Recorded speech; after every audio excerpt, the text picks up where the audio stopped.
If you're catching the replay, hashtag replay. My name is Shayna Singleton, also known as Coach Shayna Singleton, founder of Hey Cousins, founder of Slated Sigma.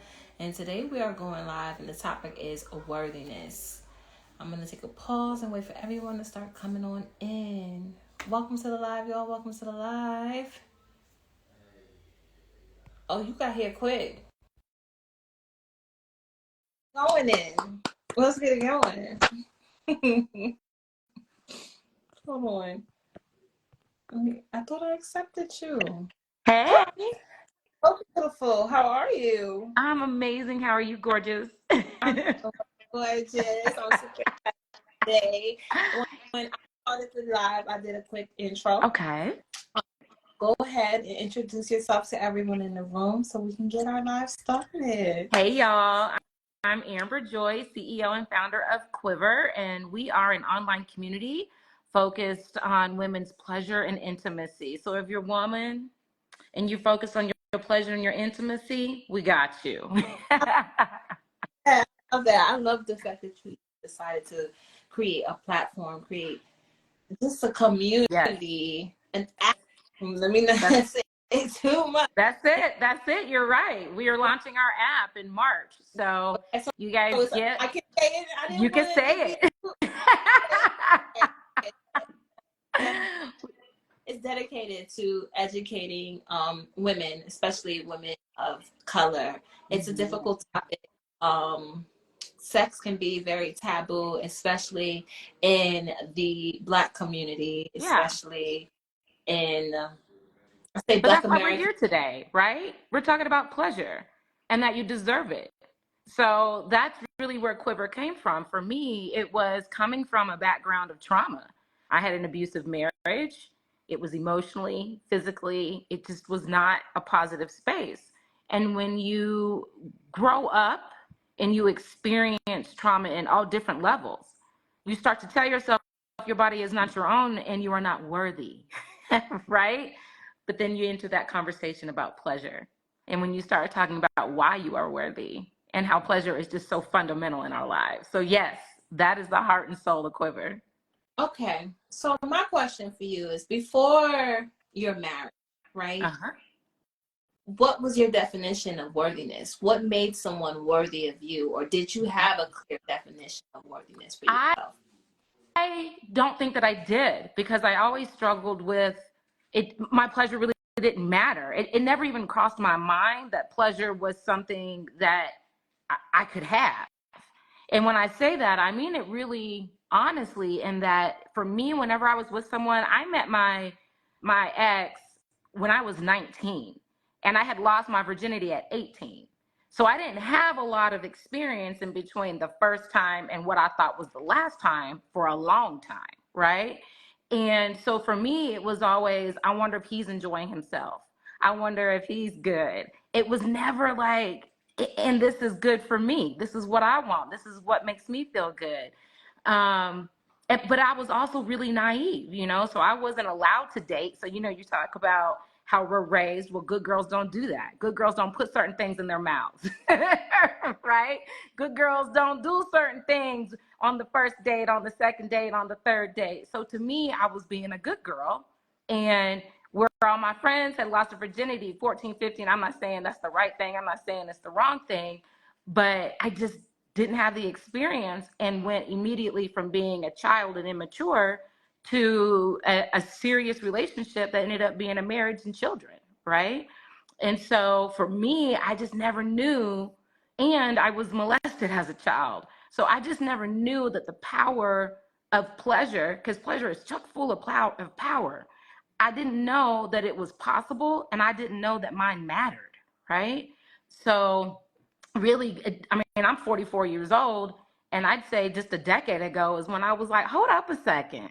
So y'all talk about orgasms and that's real? I don't believe it. You better show me that. I've never had one. So the way they were described to me, it was this life-shaking, earth-shaking moment. And I was like, no, I know I haven't had that. And I haven't had a lot of sex. Before we really take it there, I don't want to skip this part. I Yeah. know that you explained how some of your friends was losing their virginities at 14 and 15, but you waited until you were 18 and 19. So you should have had maybe a little bit something. Someone taught you something to make you want to even wait. And you were surrounded by a whole bunch of friends who were already in intercourse. What was that something? Wait that it was long? my parents. And this is not one of those moments where I blame my parents for, but I had great parents. They did what they thought they were supposed to do. But for me, I heard them very literally, like, nope, you go to school. That's your job. You don't need to be worried about boys. You're not going to be married to none of them in high school anyways, right? When you get to college, you're there to study. You're not there to, so, and I took that very seriously. I was a pleaser. I was very much so a pleaser. And so to me, it was my mom and dad said that good girls don't do this. So I didn't do it, And so in that, they were trying to teach me to stay focused so I could take care of myself one day and not have to worry about anything. The part that I missed was, and enjoy your life too.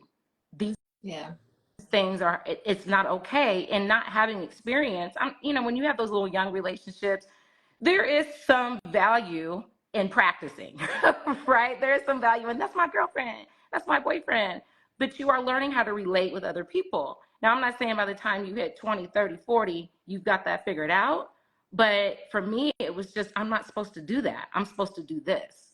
Okay. So it was my parents, but I don't think that they meant it in terms of, and when she's 44 years old, she's going to be on Instagram telling people she didn't really know she was entitled to pleasure. And my parents didn't talk about it. So here we are. Like, I'm hearing it was like a lot of shame. Mm-hmm. Right? Yeah. See, with me, it was a little bit different. It just wasn't talked about. Mm-hmm. My father, he was taken away from me when I was 3 years old. And I spent 13 years in a relationship with my mother, her ex-husband, that was very, it was a very mentally, emotionally, and physically abusive relationship. And I had identity issues. So I have a mother who is white passing Puerto Rican, and I'm a Black girl. And me, I would look at the men attracted to her, all Black men, father. That father, a Black man, attracted to women like her. And because I look like her, it made me feel like, well, men who look like me are not even attracted to me. Yeah. Like, it gave me a lot of identity issues, and I grew up self-hate. So much, but like, want to be desired. I lost my virginity at 14 years old. Conversation about sex, and I was exposed to sex at a very young age, and it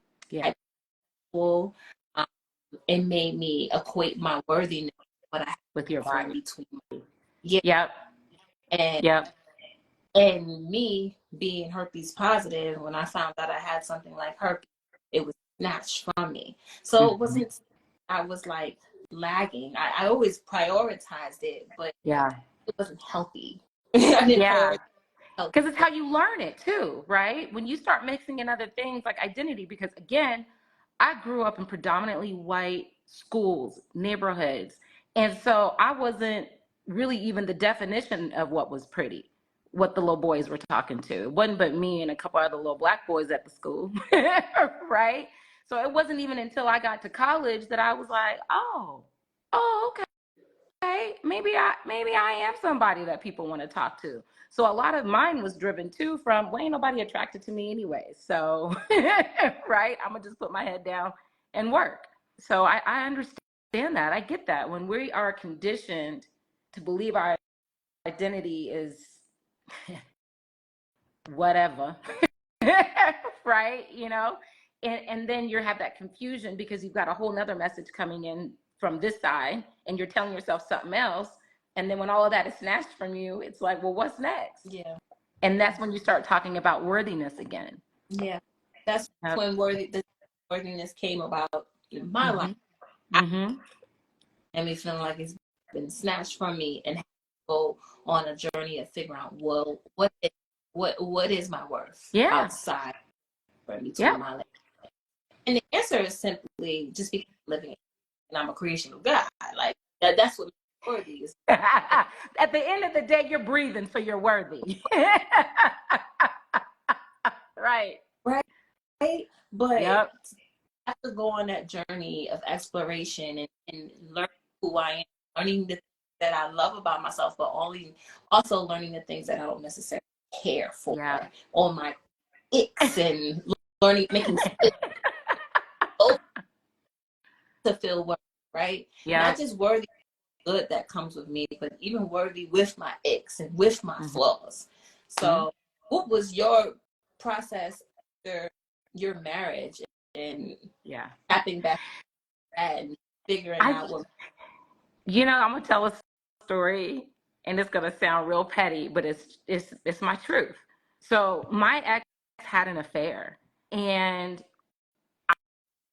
I was talking to the girl he had an affair with, and she was like, well, something, and my body and my like how much better she was than me. And all I heard was her body. And I remember just hanging up the phone, and I was like, well, I'm glad that I am somebody, but not somebody. And I don't know what it was about that moment, but all she could talk about was her body, like how much value she had because of her body. And I'm like, but I am somebody. And that clicked for me that, like, wait a minute, I am somebody. I am somebody. I'm not somebody. I am somebody. And like how we were just saying before, it is from the fact that God put air in my body. That's what makes me worthy. And I don't know what it was about that moment.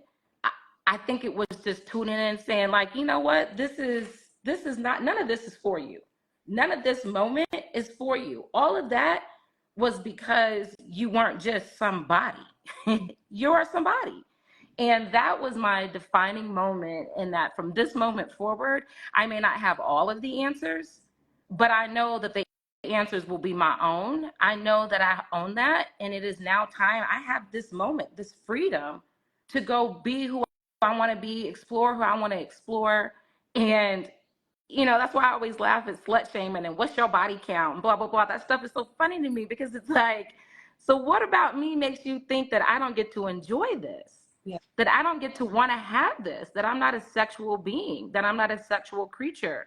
And once I realized that, yes, orgasms are real and that you can have them, well, I want more of that. I want to be smart about it. I want to be safe about it. But my body count and all this stuff, it's irrelevant. It's really irrelevant, because you are literally, whenever you tell somebody else or ask somebody about their body count or pass a judgment on that, you are literally telling them that their body is public notice, and that they are not a being that God purposely put here. That's where I stood. And because a higher power is so much to me, I knew in that moment that it was like, you can call me funny if you want to for equating God to this moment, but it was a godly moment for me, because I was like, he gave me this. And I know he doesn't want me here feeling ashamed and feeling bad and not enjoying the 44 years he has given me. So that's where we're at. You are worthy just because. That's a fact. He's worthy. Yes. And I covered this topic within my community. For those of you here that don't know what community I'm referring to the herpes community. And I did an exercise with everyone, because I feel like everyone, when diagnosed with herpes, or even if they're diagnosed with HIV, they date from the point of view of having to find somebody, having their status.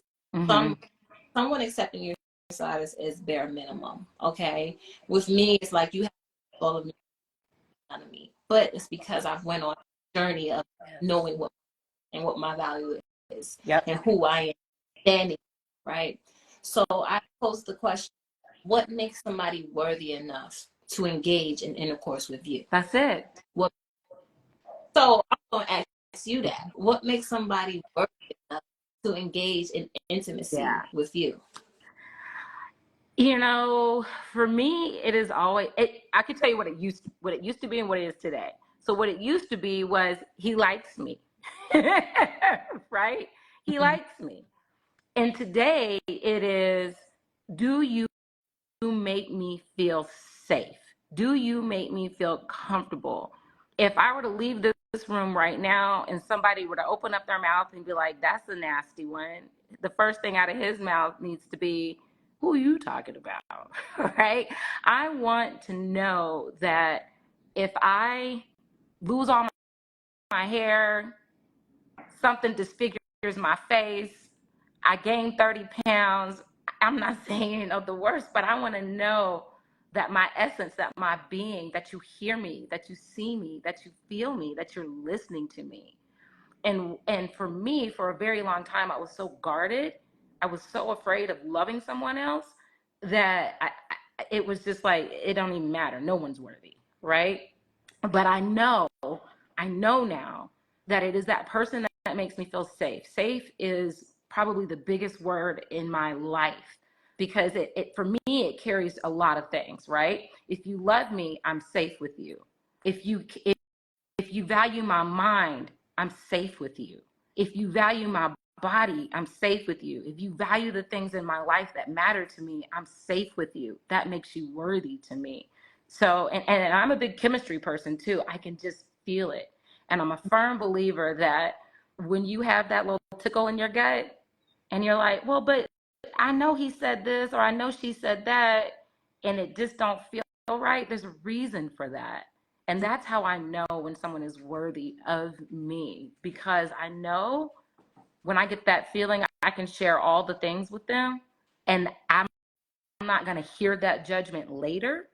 That's when I know they're worthy. Because there's some people, you know how you can meet that person and you're like, oh, I can't trust you.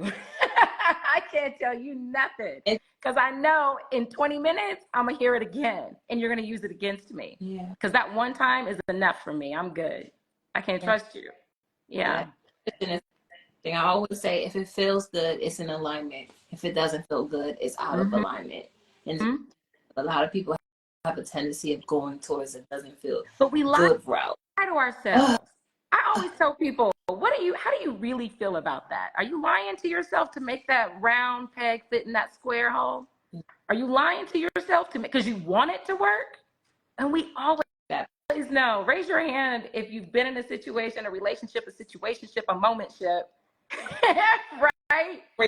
And you know, like this isn't it. But I want it to be it. So I want I it. there because even now, I'm dating, and there was this one guy. He was doing everything right. I mean, true gentleman, Uh-huh. sweetheart. He'll talk your draws, right? But Yeah. I'm also in a space where I'm not feeding flesh, Yeah. so I am. Wait, I know that I'm sure that I even want to take it there with you, Mm-hmm. and so red flags were, and I just I've spent a whole decade of my life ignoring Yeah. red flags. I'm in a season of life now where I'm not ignoring No. flags. And I moved accordingly. I kind of fell off the train of talking anymore because of those red flags presenting themselves. I mention all of this because even with the red flags, I still have the other side, that other voice trying to make it okay. Mm-hmm. Continue. So Mm-hmm. Trying to make it okay. it's just a matter of, in this season of my life, am I going to continue to listen to this voice and ignore the red flags, or am Mm-hmm. I have to make decisions Mm-hmm. this month? Yeah.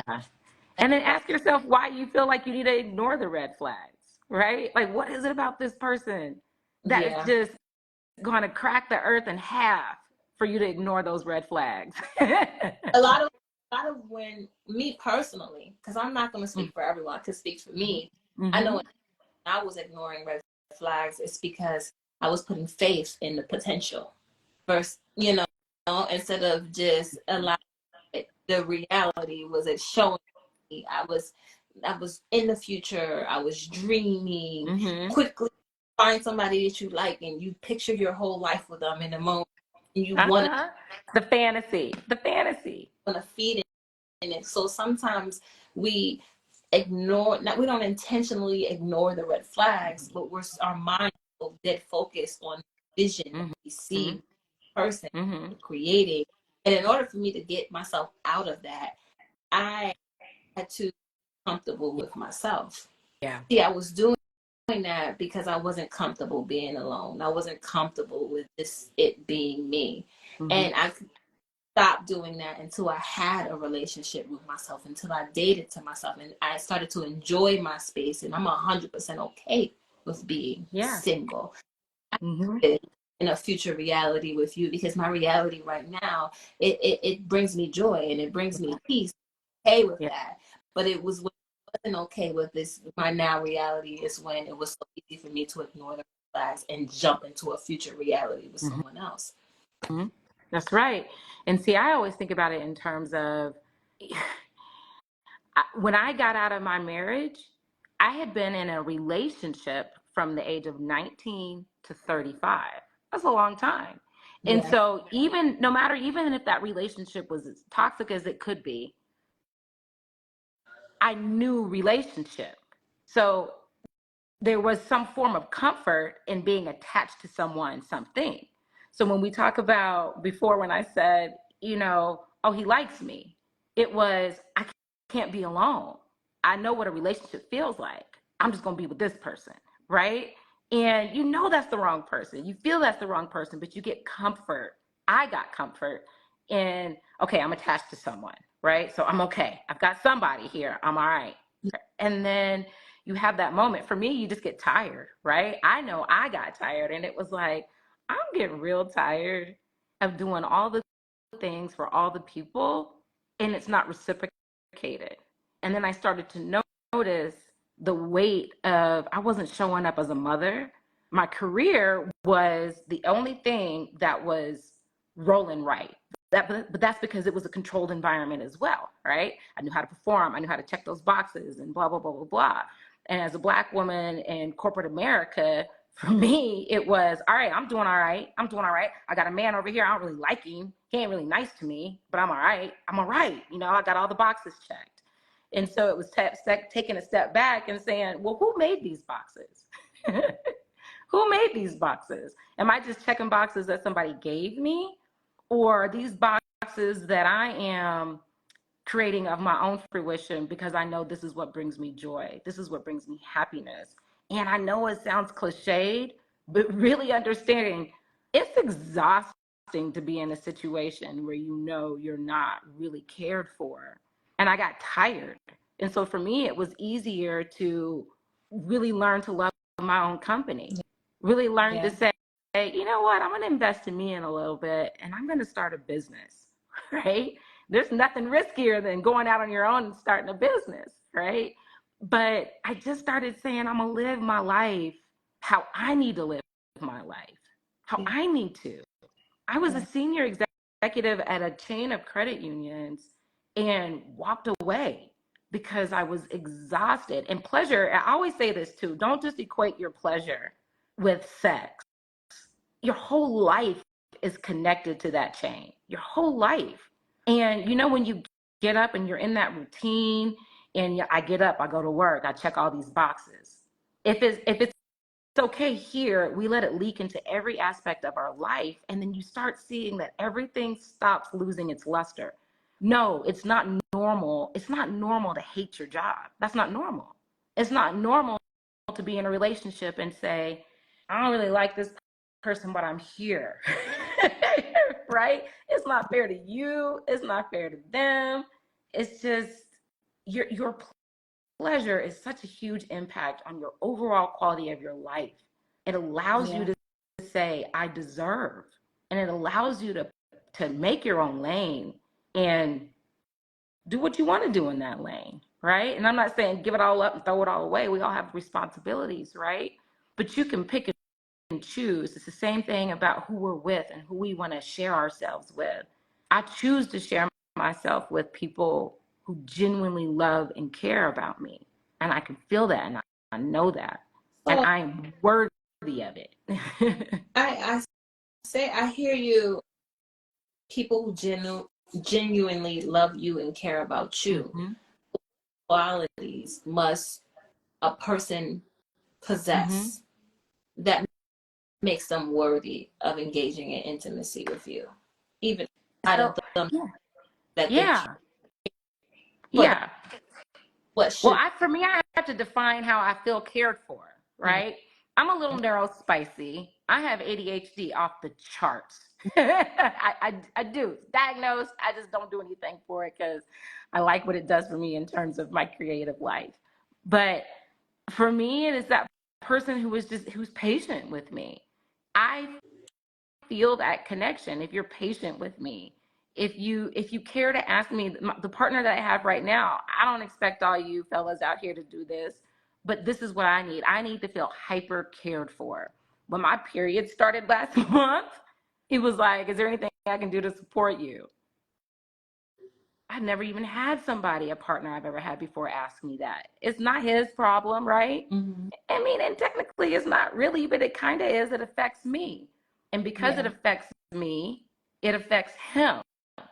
And so I know for me, I need that person that is able to step outside of themselves. And I'll do the same for him too, right? I need someone who be able to step outside of themselves and say, this is how she needs to be nurtured. Care enough about me to know how I need to be nurtured in order to be whole for you, right? Now, that's not to be mistaken to say that this person is my plug and makes me whole, right? But what I'm saying is to be worthy of me and my space, those are the things that I need from you. So that's Okay. what it is for me. Okay. What's getting you, sis? What makes them worthy for you? I need to see how they show up for themselves. Mm-hmm. I don't need to make a lot of requirements on how they show up for me, because how they show up for themselves is going to tell me exactly how they're going to show up for me. There it is. I need my person to always be speaking life into themselves, holding Mm-hmm. themselves, growing, optimistic. Just I'm just again, I'm a firm believer in how people love themselves is Mm-hmm. the extent Yeah. point. Like, Yeah. if they Yeah. speak down on themselves, maybe they're going to speak down. They might Mm-hmm. decide for the first few months, maybe even the first year, where their colors are going to show, Yeah. and you're going to be able to see they are just the way they show up for themselves. So I Mm-hmm. want accountable, someone who is growing, someone who is self-aware. Um, How are you filling up space in a room? But seriously though, that's true. yeah, Very true. yeah. Very, very true. Do people run from this person or are they drawn to this person? That's another thing too. Like, if people are running from this person, why are they running? Mm-hmm. Are they Mm-hmm. running for the reason why people are drawn to that? Right? Because sometimes someone can just be so much in their light and in their power that they can either inspire you Mm-hmm. or light your Well, because darkness. people could be afraid of that, right? You can be afraid of that. But that goes back to us paying attention to that tickle though, right? Like I notice everybody doesn't like nobody's really in your space. And you can feel that tickle like, oh, okay. Oh, Pamela says I'm breaking out a bit. Can you hear me now, Pamela? Let me know, Pamela. Native Beauty says, I love this. I needed this. Thank you, ladies. If you can share with us, Native, about this that you need the most, right? Yeah. Because a lot of women do struggle with worthiness. And if you are someone that's live right now who has a positive diagnosis, I know you can understand that the most. Kind of, we feel like our worthiness robbed from us. I had an interview the other day with an HIV self-love coach advocate. Mm-hmm. She had a statement when she said, when she found out she got diagnosed, she automatically said to herself that no one is going to choose me. No one chooses the person who has HIV, and Yep. okay with that. And I'm just, I kind of rejected that a little bit because I'm done. I accept the fact that no one's going to love me. That's what it sounds like. Like Mm-hmm. no one's going to choose me, so I have to be okay. And I'm just like, no, baby, that's not the case. Like, I don't, I don't know the feeling or how I had HIV, but as somebody, we don't have medication that says we're undetectable. We can't pass on, right? We don't have that like the HIV community. And I feel like the risk of losing me and losing someone like that of life is way worse than possibly getting hurt. Yeah. It kind of rubbed me wrong a little bit. I ain't gonna lie. Because it's heartbreaking, right? It's heartbreaking in the space but I get it. I mean, mine was as small as, not an HIV diagnosis, but mine was as small as when my marriage ended. I had 3 kids. I had 3 little kids. Nobody's going to want to date me. Who's going to want me? Who's going to want somebody with 3 kids? Yeah. Right? And when we have attached ourselves to our identity prior to that moment, right? And we don't realize that wholeness, right? I'm still that same person. Amber didn't change. Who I show up as, who I present myself as, how I feel inside. Now that might be rocked a little because of my circumstance changing. Yet we always put it in before anyone else does. Yep. And that's a fact, because in my mind immediately I knew, well, ain't nobody gonna want me. I had 3 little kids. My daughter was 5 months old. I got a baby. Right? And so, yeah, we put it on ourselves. We count ourselves out. And we forget that in 10 minutes before any of that happened, we were worthy. 10 minutes before any of that happened, before you get that phone call, before you log on with that number, before you walk into that office and get that diagnosis, you were worthy 10 minutes before. What changed? That part. I'm so glad you put that. You brought that up, because this makes me go back to when I found out. I herpes. It's the same day I found out I was pregnant with my son. In me, I told the person that I was in a relationship with at the time, and he was a little bit taken back, but he wasn't accepting. And in my have not having herpes now, automatically I'm not worthy. So being so accepting of me was like, you must have gave me, you are admitting to give me herpes because you're accepting and you're supporting. In my life, I don't look at it that way. I look at it as, you was in a 3-year relationship. You were supposed to be supportive. I was told you I was. That was your one job. Because of how I felt about myself at the time and me projecting that stigma onto him, I couldn't see it in that way. I didn't see, like, to me, you're supposed to be mad at me. You're supposed to be disgusted with me. You're supposed to not more, and you're supposed to kick me to the curb, even though I just told you I was pregnant with your child. And how I felt about myself. So a lot of people really don't understand that a lot of what you do is literally what you go through in your head. Your reality. Oh man. Yep, that's fact. That's what I said. And as I say, it could be the big things and it could be the little things, but we tell ourselves, you're right, sis. You said that in the comments. We put it on ourselves first. And nothing changed except that moment, that diagnosis, and what you gonna do with it? Are you gonna reverse it? So what if I never opened that envelope? Now I don't have herpes and now I'm worthy again. Right? So right. Exactly. So that is a really good point. We put it on ourselves. I'm sorry, my dog, he is mad that I'm not giving him all the attention. Sorry, y'all. But you're amazing. Thank you. That's my mama. That's what he was barking. Oh man, this is such a necessary conversation.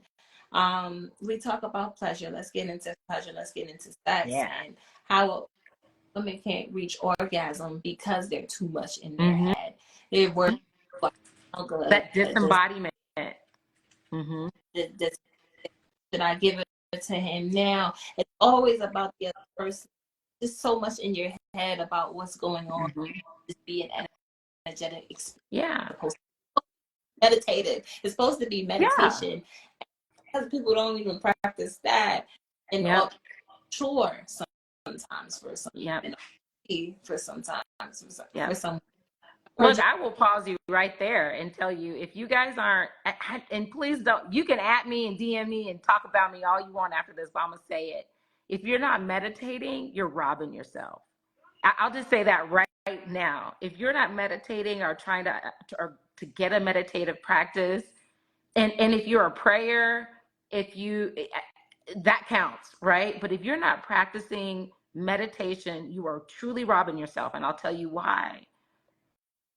Pleasure, physical, intimate, sexual pleasure, to your point, is a lot of it's in here. And I don't care if you're a man or a woman, anywhere on the spectrum, right? I don't care how you identify that. The pleasure centers, period, are located in your brain at the end of the day. And if you aren't able to get in touch with the calm nature, the silence of knowing how your body feels, and I don't mean feels, I mean how your body feels, it's going to be really hard for you to get there in the first place, right? Like, you can have that physical orgasm, but I'm talking about the kind of orgasms, and I will share this with you. I had not had an orgasm, never experienced one until I was 35 years old. And it was 1,000% because I was disembodied, right? I didn't even know what extended, how to get myself to a place where I could have extended orgasms, multiple orgasms, back-to-back orgasms. And once I slowed down and gave myself the gift of meditation, I I don't know that I would be where I'm at today. And I'm here to tell you, and this is not a cliche, I love my sex life. I love my sex life. And I attribute it a lot to the fact that I know how my body feels. Now, I'll take it that step further and say, when you catch a diagnosis, right? When you got one, now you got a diagnosis, right? And you're in your head and you're worried about whether or not your partner is in a certain space. I just ask you, I ask you this: are you taking care enough of yourself where you don't have to worry about what's going to happen with your partner, right? And I say that because, and you're far more of an expert than I am, Shayna, but I feel like if you are taking care of yourself to the point where you know, I have taken all these precautions to protect my health, for me to walk around and enjoy my life as much as I can, and to prevent whatever it is that I can prevent, whatever I have control of, then I don't have to worry about my partner. I can now get back within my own body, Yeah. and experience the pleasure that I deserve. And I mean it when I say it. You deserve it. It's the same thing as the worthiness. For the simple fact that you are alive, that life was breathed into your body, is what makes you worthy of the pleasure. So I say this, I'll rewind it and say it again. Start meditating. If you're not meditating, meditate. Get in touch with how your body feels so that you understand how caring for yourself, taking the steps that are necessary to stay healthy. And I don't mean like not having an outbreak. I mean healthy, the holistic part of health, so that you don't have to worry about what your partner's got going. They're there for a reason, right? They're there. They're already in the room. They're already in the moment with you. So what you have to worry about now is you. That's it. That's your one job. That's your one job. That's your only job. See, my experience wasn't never experienced it before. I went great sex, not even be able to connect with my partner. Yeah. Nothing was turning me on. It's because I felt undesirable. I felt dirty. I felt like I had the bottom of the vagina. And this way about myself, I lost all connection to my sex life. Because you stopped feeling worthy. Yeah. And it wasn't until I went to see a sex coach, Dr. Shelley Prasad. She's amazing. Her work is taken off somewhere else now. She's into like psychedelics, but let's bring it back. Well, Um, I coach, so if you guys are looking for just a pleasure coach, I got you. and she out right here. Make sure you follow Amber, please. But she just on just my first exercise with her was just drinking a glass of water, and just me focusing on the water coming down your throat and feeling the sensations down your throat. You ignore all of those things and your mind everywhere. And just the practice of paying attention to that water and it traveling down my body is meditation by itself, right? She took me through that practice. She took me through the practice of mapping out my body and different sensations of my body and having myself and no one else around the room, setting it, setting the mood, putting the scent, setting the lights, creating my ideal moment with myself, and exploration with self. This opened up a whole new world for me outside of what experience in between my legs. I went on this journey. I did the mirror work. I did the second time with self. I did the exploration, and I started to feel again. I started to feel confident again. I started to these orgasms by myself without the penetration in order to get back in touch with my yoni. So that people be like, how's your sex life after herpes? I'm like, it's better after herpes because it opened up a whole new. Yeah, that's all I always tell people. I like my own nudes.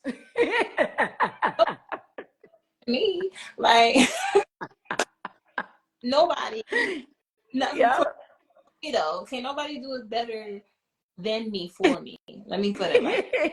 Yep.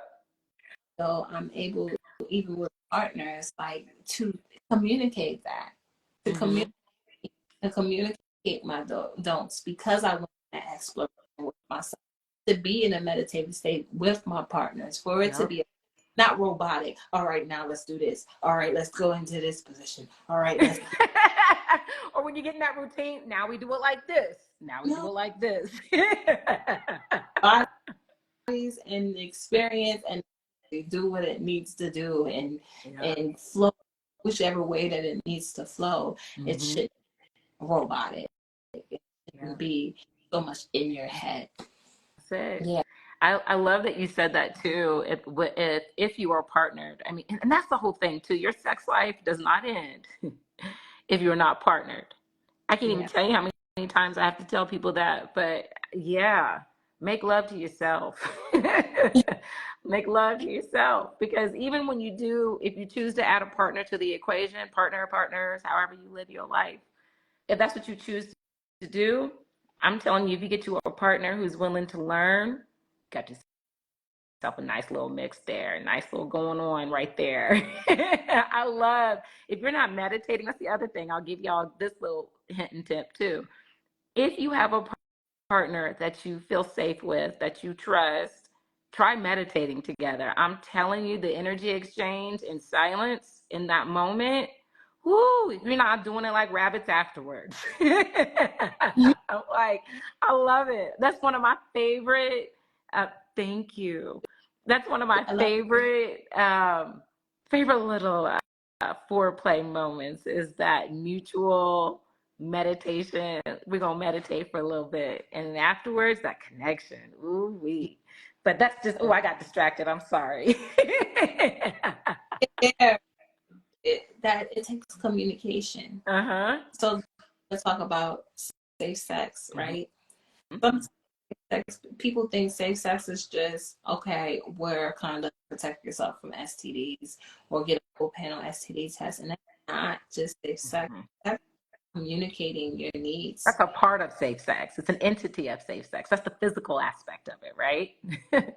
Safe sex is knowing what you want and being able to communicate that with your partner, to be vocal, what not to do, like, what do you like, you don't like. There's a lot of just that leading up, maybe with your partner, and down to what we call sex, that whole communication is needed, and it's a part of safe sex. Absolutely. A lot of women don't even have the conversations. A lot of people don't even know how to what they like, they don't, because journey with themselves. So Yeah.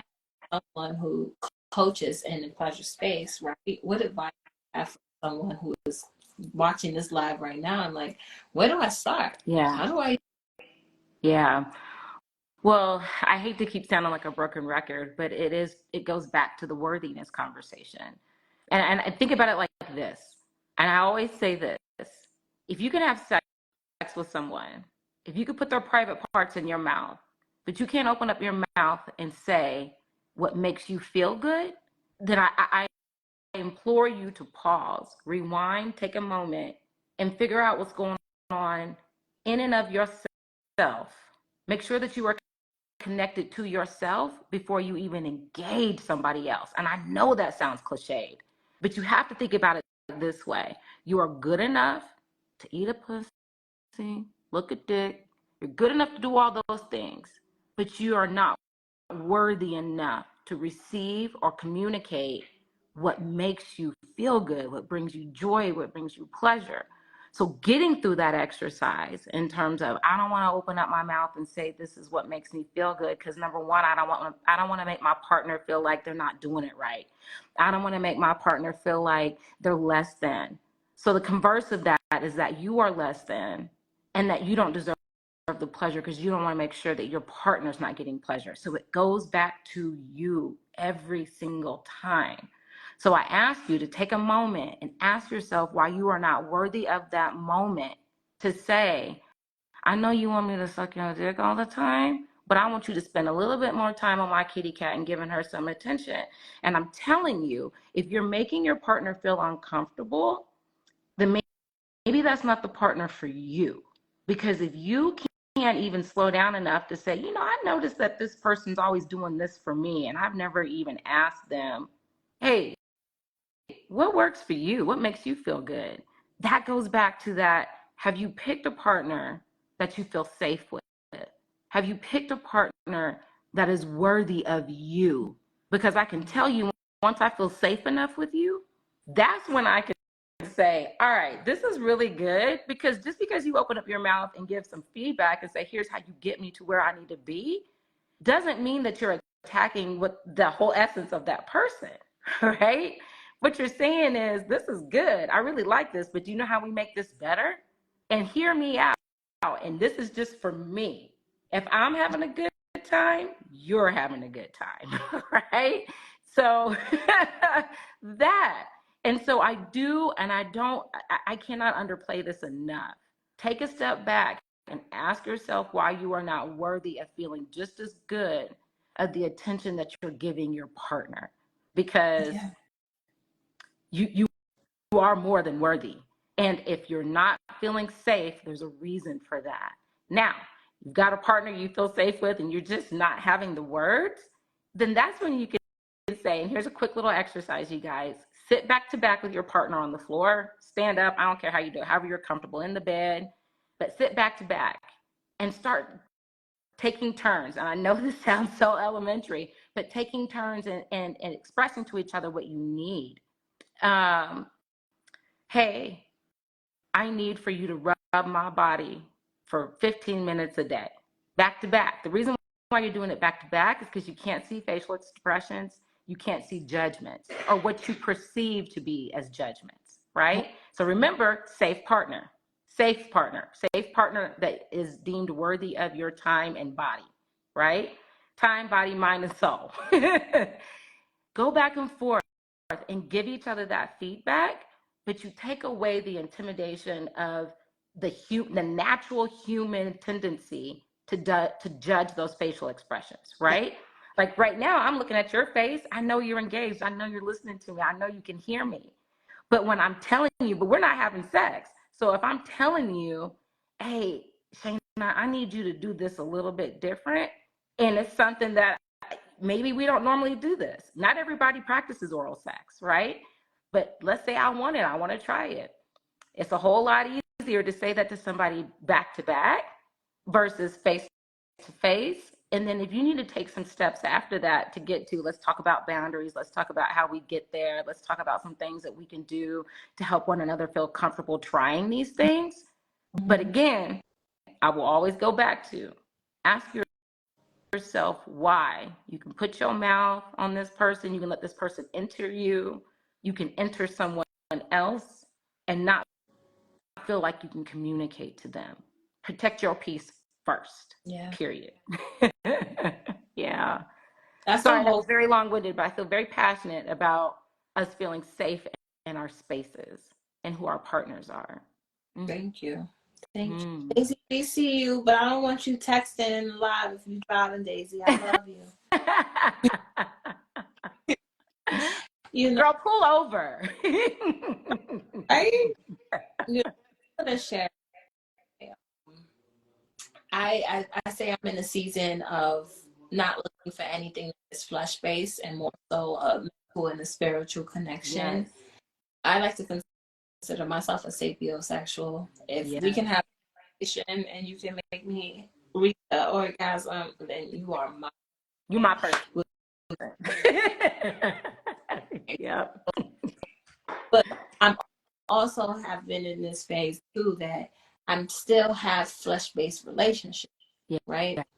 And I realize that they're not continuously satisfying. Like last year, I had a situation that was completely flesh based. I knew in my heart of hearts they wasn't hitting me mentally and spiritually. It was fiery once we got right, but I also after the interaction empty because I didn't go for the Yeah. spiritual and the mental connection that I had in my mind that I already said, and I decided to feed the flesh instead of feed the spirit, right? And sometimes we have a tendency of picking people because of we confuse that fiery attraction for being this must be my person because I'm attracted to them physically or have a little spark and we can't hands off of each other. Yeah. And me and him would have interaction years ago, I would have told myself that I was in love and this person. Me having this interaction with him in this phase of life, it was like, Shayna, you knew this was fleshy. You felt that it was fleshy. You went for it. Okay, it came. It was nice. It was fun. But now, and energy that didn't need it, and on someone who wasn't deserving of this spent energy. Can you relate? I can absolutely relate. And I'm sitting here literally thinking, it's so funny because, so again, I go back to the person that I am partnered with right now. And we did not, because like you, I was like, I can have sex. I can have sex with anybody. I can go stand out on the street right now. Who wants to have sex? Right? That's not the hard part. I craved that, and me too. I'm a sapio at this point, right? I mean, I always have been, and I just didn't give it life. And it took us quite some time before we were actually physical with each other. Now, am I getting ready to preach to you like, wait, no, that's not what I'm about to do. What I'm getting to is that we had the time, because I already knew that I was physically attracted to. And don't get me wrong, there was all kinds of times I was like, when we gonna do it? Right? But for me, I knew that if I waited in that space and gave myself, it was almost like a social experiment for me, right? Like, just wait, like, date this person, date them, really get to know them, and be so intimately connected to this person that even if you're not physical, because I knew, I just felt it in my bones that it was going to be right. You know what I mean? And I don't know if it's because I had that spiritual, intellectual connection with them before we even had that flesh exchange, but I knew that I wanted to give myself a chance to just experience him, to just get to know him, to just have that intellectual, that spiritual, that chemical connection. Because physiologically, I mean, you don't believe me, go talk to a doctor, you can Google it, whatever. When we're having physical, intimate sex, right? That physical, however you want to define it, that intimate connection, there's that dopamine release. and it connects us to that person. And at any given moment, we're always emitting hormones, right? Women, we're catching that testosterone. We're also giving that testosterone as well. So we've got this elevated sex chemistry going on between myself and this other person. So I automatically feel that flesh. I feel that connection. I feel like, oh, I don't know this. I feel connected to him. I know this is just a fleshy connection, but I'm gonna just keep riding this wave because there's something about that connection, right? Some people we just have good chemistry with. And when we lead with it, then we have to back up, because eventually it's like, I already know how to have sex with this person. I've had sex with this person multiple times. I've connected. We have good sex. This is great sex. But then the sapio in you kicks in and says, I'm like, okay. And it starts diminishing the quality of the sex, right? Because it's like, now I'm just fucking you, right? And once you've reached that point, there's nothing else there to turn me on. Right? Like, yeah. Sorry. That's okay. But there's just nothing else there, right? So I get to, for me, I'm definitely identifying it. I get it, because I've always been there like, oh, I just want to sample that one. Oh, I like sampling that one. Right? And then I get to, and then I get to that place where I'm like, the samples are old. Right? Spiritual connection, that when that mental and spiritual connection is there, I can't keep my hands off of you. I can't get enough of you. It's ridiculous how I can get. And that's when you start getting pleasure from all kinds of things from that person beyond even ever hitting the bedroom. Yep. Yes. Like when you see him just standing there and you're like, I see you just standing there. I'm here. No. Not doing nothing. I'm gonna have to put a pause on our conversation. When I upload this, if you want to comment for part 2, comment part 2. If you're catching the replay, comment replay. Ask for part 2. We can do a part 2. Instagram uses an hour, or I can't get this live anymore. So this is cutting us short.